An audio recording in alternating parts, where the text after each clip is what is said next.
Assalamualaikum warahmatullahi wabarakatuh.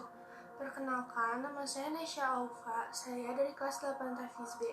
Di sini saya akan sedikit menceritakan tentang Abu Ubaidah bin Jarrah. Dia adalah seorang sahabat Nabi yang bernama Amir bin Abdillah Al-Jarrah atau lebih dikenal dengan Abu Bakar Al-Jarrah.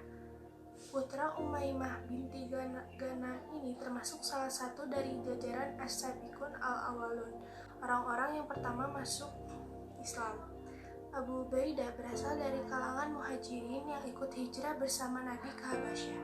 Ia juga senantiasa turut bertempur bersama Rasulullah SAW, diantaranya Perang Badar, Perang Uhud, dan Perang Khandaq.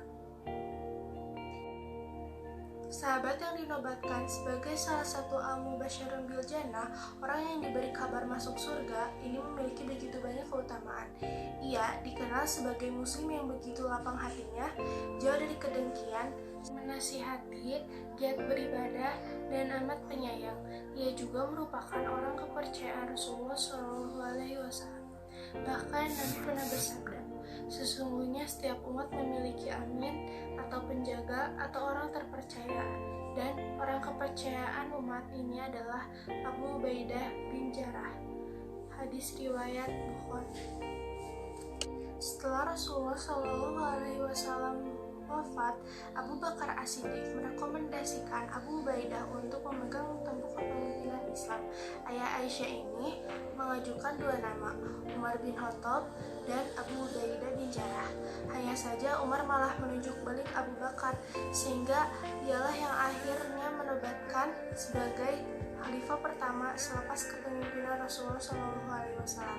Selain merupakan orang kepercayaan Rasulullah SAW dan Abu Bakar, Abu Ubaidah pun berhasil meraih kepercayaan Umar.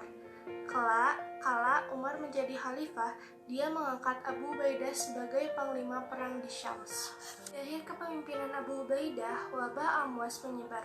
Pengambilan nama pandemi ini berdasarkan pertama kali virus itu muncul, yakni di kota Amwas, di wilayah barat Yerusalem, Palestina, 4 mil dari Baitul Maqdis.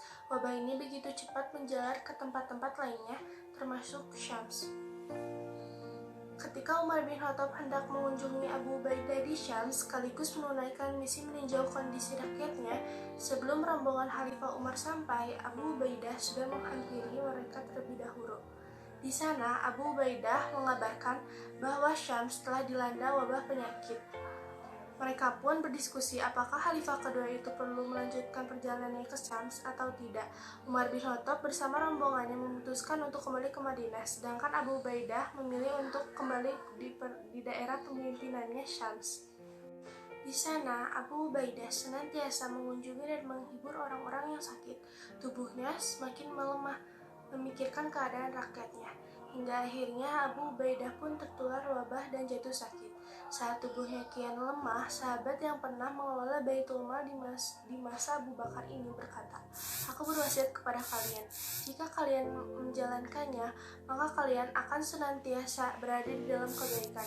Dirikanlah sholat, tunaikanlah zakat, berpuasalah dan bersedekahlah, tunaikan haji dan umroh. Hendaklah kalian saling menasihati dan saling mencintai. Taatilah pemimpin kalian dan jangan mengecewakan mereka. Jagalah kalian terlena dengan dunia. Sesungguhnya seseorang jika hidup 1000 tahun pun akan mendapatkan akhir seperti yang kualami dan kalian saksikan sekarang." Abu Ubaidah Al-Jarrah akhirnya menutup usia pada tahun 18 Hijriah di usianya yang ke-58. Ia disolatkan oleh Mu'az bin Jabal. Jenazah Abu Ubaidah dikuburkan Mu'az, Amr bin As, dan Ad-Dahhak bin Qais.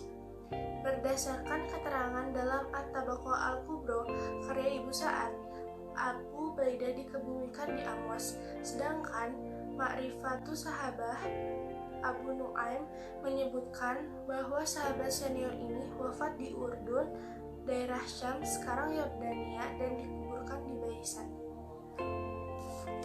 Sekian dari saya, mohon maaf bila ada kata yang kurang berkenan di hati. Akhirul kalam. Wassalamualaikum warahmatullahi wabarakatuh.